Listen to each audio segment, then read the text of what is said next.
Hi, my name is Brian Bosch. I'm a level designer working on Planetside 2.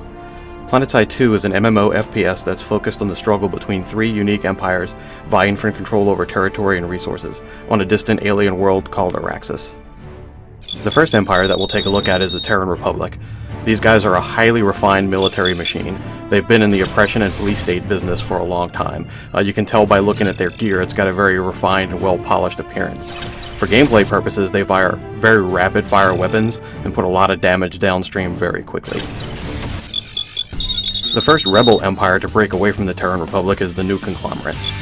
These guys have a much more piecemeal and repurposed look to their gear. It's a lot more boxy. For gameplay purposes, they fire a little bit slower, but they hit a lot harder. And the second empire to break away from the Terran Republic are the Vanu Sovereignty. These guys actually found alien technology on the world of Araxis and have incorporated that into their arsenals. As such, they'll fire energy weapons and use a higher level of technology on their vehicles that the other two more conventional empires just don't have access to. Massive infantry combat. In Planetside, you are going to be faced in a bunch of different tactical situations, and to help you deal with that, we put together a bunch of different character classes for you to choose from. The first one we'll take a look at is the Infiltrator. These guys have a cloaking unit, which allows them to become invisible for a short period of time to get into position. They're also snipers, advanced hackers, and recon specialists. Very effective at harassing the enemy. Light Assault is the first shock trooper class we'll take a look at. These guys are very mobile. Even though they have medium armor and medium damage weapons, they make up for it by having a short duration jump pack, which allows them to get in really good tactical positions and flank the enemy. Heavy Assault is the main shock trooper of all three empires. These guys have a lot of armor and a lot of firepower. Their class-specific ability is a shield that can absorb a lot of damage for a short period of time. They also can engage in enemy vehicles and enemy infantry. The Engineer is the first support class that we'll take a look at. These guys can put down defensive deployables to really shore up a position for defense. They also supply ammunition and can repair vehicles and max units. The Combat Medic is the cornerstone of any good squad. These guys can single target heal very quickly, do a slower heal, but it's an AoE pulse, so it heals the entire squad, and they can also revive fallen teammates. But as a Combat Medic, they have a very effective weapon, so they're very much in the fight. The last class we'll take a look at is the Max Unit. It's an iconic from the first game. These guys have very heavy armor and very heavy weapons. The trade-off is they're a little less versatile. You cannot pilot aircraft with the Max Unit.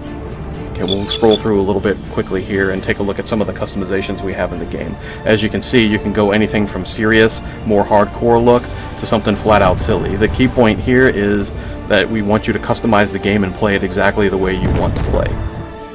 A huge-ass vehicle combat. Much like the massive infantry combat, you're going to find yourself in a bunch of different tactical situations, so we've built a bunch of vehicles to help you deal with those. To the right is the Flash. It's a one-person transport, very fast, very agile, and the larger one in the back is the Sunderer. That holds an entire squad and is designed to get your troops to the front line safely. Each empire will have its own specific tank that's unique to that empire, and these are the main battle tanks. You can see all three of them here. The main thing to note here is their unique appearance and also their unique characteristics. They're all tweaked different to give a gameplay specific to that empire. So fire a little faster, move a little slower, have a little more armor. The same thing runs true with our aircraft. Each empire has an empire-specific attack aircraft, and they're all modded a little different, have different weapon systems to give them a unique feel. Again, these aircraft are very versatile. They can attack air-to-air, also air-to-ground. We have a couple of common pool aircraft. The first one we'll look at is the one to the forefront. That's the Liberator. It's a gunship and bomber. And the one to the back, the giant back there, is the Galaxy. It's iconic from the first game. It holds 2 full squads of players and is also a mobile spawn point. And here's a quick run through of some of our vehicle customizations. Again, it's all about versatility. You can be something silly, you can get attachments for your vehicle, different skins, or be something a little more hardcore that allows you to blend into the environment like these desert camos you see on those 2 Vanguards. Limitless customization, well obviously it's not really limitless, but it's pretty close. There are literally thousands of things you can adjust from your character's appearance to different gameplay mechanics. You can mod just about anything on your character. And the way we do that is as you play the game you level up. And as you level up you get certifications. And these certifications can be used to purchase all your different customizations. So if you want your gun to fire a little faster, you can mod that. If you want it to shoot a little further, you can mod that. If you want different camo patterns, you can also grab that. And we also have very deep progression and customization paths for your vehicles. So in this case, this guy's modifying his Lightning to make it turn a little better and have a higher end top speed. Unprecedented team play. Well, as you can imagine, the massive storm of chaos that's thousands of players fighting on the same continent, we wanted to give you some solid team tools to stay together as a cohesive unit.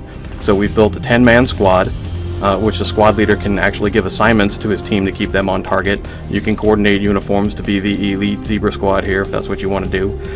3 squads can form up to a platoon, so you can have up to 30 players on the same mission attacking the same target, all organized together. We also have a more permanent grouping. We call that outfits. In other MMOs it's called guilds. But it's a permanent group of friends that team up and take down the enemy together. Now beyond the game, we've worked really hard to incorporate a bunch of different features to sort of build an ecosystem to keep you connected with what's going on in the game without you actually having to be in the game. And the first thing we'll take a look at is our player website. It's got very deep stat tracking. You can really track just about anything on your character. Anything that you've ever done will be tracked here real time. So you can check how you perform with a weapon before and after you modded it. You can compare yourself to your friends or any other player in the game to see how well you're doing comparatively. One thing that is unique on our stat site that you won't see in other games is because we are a persistent world, you can actually go to the Planet Status tab and take a look at what's going on your home server at that time. You can see who's online, who owns what territory, and basically what's going on in the game. We'll also have a couple of apps coming out for iOS and Android devices. The app does just about everything the website does. It allows you to go in and really dig deep into the stats and do comparative analysis on anything you'd like to take a look at. But one thing it has that's unique that I really like is it has a voice modification in there, so you can actually dial into the VoIP that's built into the game and talk to your friends live through your phone. And I think that's really neat. Thanks for watching. Make sure to like us on Facebook, follow us on Twitter, and I'll see you on a rest.